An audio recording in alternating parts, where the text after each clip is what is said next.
Hi friends, இன்னைக்கு நம்ம வீடியோல ரொம்ப சூப்பரான ஒரு லஞ்ச் ரெசிபி தான் பார்க்க போறோம். கொஞ்ச நேரத்திலேயே டக்குன்னு செஞ்சு முடிக்கிற மாதிரியான ஒரு லஞ்ச் காம்போ ரெசிபி தான் பார்க்க போறோம். டேஸ்ட்டும் ரொம்ப சூப்பரா இருக்கும். இப்போ எப்படி செய்யறதுன்னு பார்க்கலாம். வீடியோக்கு போறதுக்கு முன்னாடி நீங்க நம்ம சேனலை ஃபர்ஸ்ட் டைம் பார்க்குறீங்கன்னா நம்ம சேனல் சுமிதா சிம்பிள் சமையலை சப்ஸ்கிரைப் பண்ணிக்கோங்க. பெல் ஐகான் கிளிக் பண்ணி ஆல் கொடுத்துக்கோங்க. அப்பதான் நான் போடுற வீடியோஸ்லாம் உங்களுக்கு நோட்டிஃபிகேஷன்ல வரும்.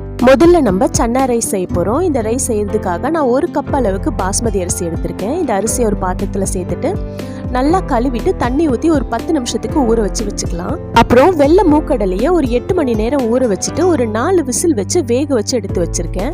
இப்போ நான் சன்னா ரைஸ் செய்யறதுக்காக ஒரு 2 குழிக்கரண்டி அளவுக்கு எண்ணெய் சேர்த்துக்கிறேன். 3 ஏலக்காய் சேர்த்துக்கிறேன். 3 கிராம்பு சேர்த்துக்கிறேன். ஒரு அன்னாசி பூ சேர்த்துக்கிறேன். 2 துண்டு பட்டை சேர்த்துக்கலாம். 3 பிரிஞ்சி இலை சேர்த்துட்டு 1 கப் அளவுக்கு வெங்காயத்தை கட் பண்ணி சேர்த்துக்கிறேன். நம்ம 1 கப் அளவுக்கு அரிசி எடுத்திருந்தோம், அதனால 1 கப் அளவுக்கு வெங்காயம் சேர்த்துக்கிறேன். இப்படி சேர்த்து செஞ்சிங்கன்னா டேஸ்ட் ரொம்ப நல்லா இருக்கும். வெங்காயம் நல்லா கலர் மாறுற வரைக்கும் ஒரு 2-3 நிமிஷத்துக்கு நல்லா வதக்கி எடுத்துக்கலாம். இப்போ வெங்காயம் நல்ல கலர் மாறி இருக்கு பாருங்க, நல்ல கோல்டன் கலர் வர ஆரம்பிச்சிருக்கு. இந்த அளவுக்கு நல்லா வதக்கி எடுத்துக்கோங்க. இப்போ நான் 2 ஸ்பூன் அளவுக்கு இஞ்சி பூண்டு பேஸ்ட் சேர்த்துக்கிறேன். இஞ்சி பூண்டு பேஸ்ட் சேர்த்துட்டு பச்சை வாசனை போற வரைக்கும் நல்லா வதக்கி எடுத்துக்கலாம். வெங்காயம், இஞ்சி பூண்டு பேஸ்ட், தக்காளி எல்லாம் எவ்வளோ வதக்குறோமோ அந்த அளவுக்கு டேஸ்ட் ரொம்ப சூப்பராக இருக்கும். இப்போ மிளகாய் தூள் சேர்த்துக்கலாம். நான் 1/2 ஸ்பூன் அளவுக்கு காஞ்ச மிளகாய் தூள் சேர்த்துருக்கேன். உங்கள் காரத்துக்கு ஏற்ற மாதிரி நீங்கள் மிளகாய் தூள் சேர்த்துக்குங்க. ஒரு வாட்டி நல்லா மிக்ஸ் பண்ணி விட்டுட்டு 1/2 ஸ்பூன் அளவுக்கு மஞ்சத்தூள் சேர்த்துக்கிறேன். 1/2 ஸ்பூன் அளவுக்கு கரம் மசாலா தூள் சேர்த்துக்கலாம்.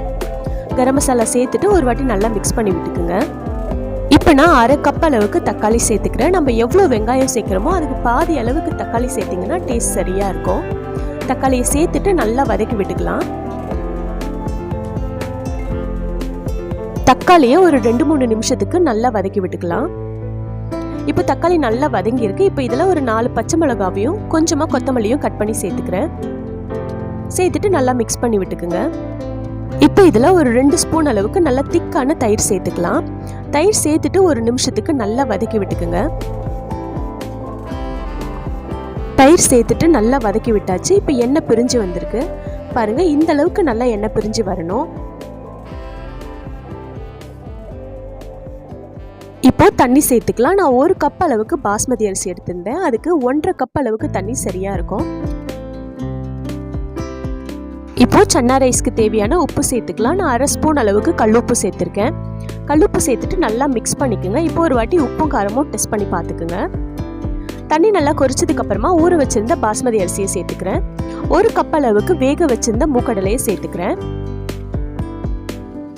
சேர்த்துட்டு ஒரு வாட்டி மிக்ஸ் பண்ணி விட்டுக்குங்க. இப்போ இந்த தண்ணி நல்லா கொதிச்சு அரிசி கொஞ்சம் வெந்து வரட்டும். அதுக்கப்புறமா மூடி போட்டு ஒரு விசில் வச்சுக்கலாம்.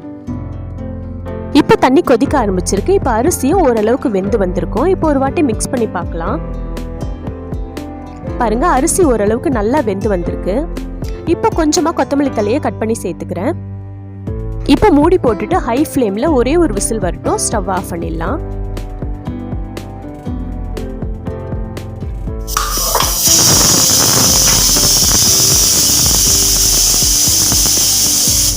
இப்போ குக்கரோட தம் போனதுக்கு அப்புறமா ரைஸ் எப்படி இருக்குன்னு ஓபன் பண்ணி பார்க்கலாம்.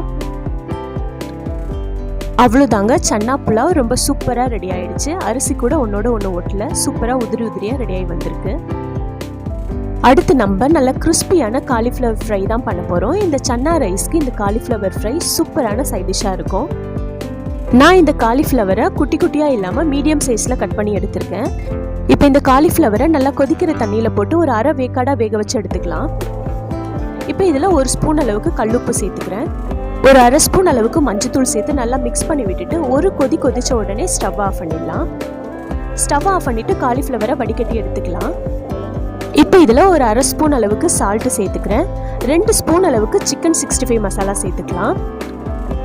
1/2 ஸ்பூன் அளவுக்கு மட்டன் மசாலா சேர்த்துக்கிறேன்.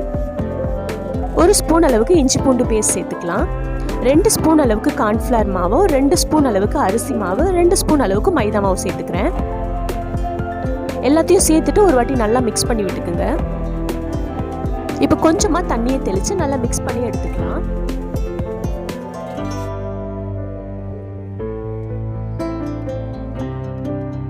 இப்போ நல்லா மிக்ஸ் பண்ணி வச்சுட்டேன். இந்த காலிஃப்ளவரை நல்லா சூடாக இருக்க எண்ணெயில் பொரிச்சு எடுத்துக்கலாம்.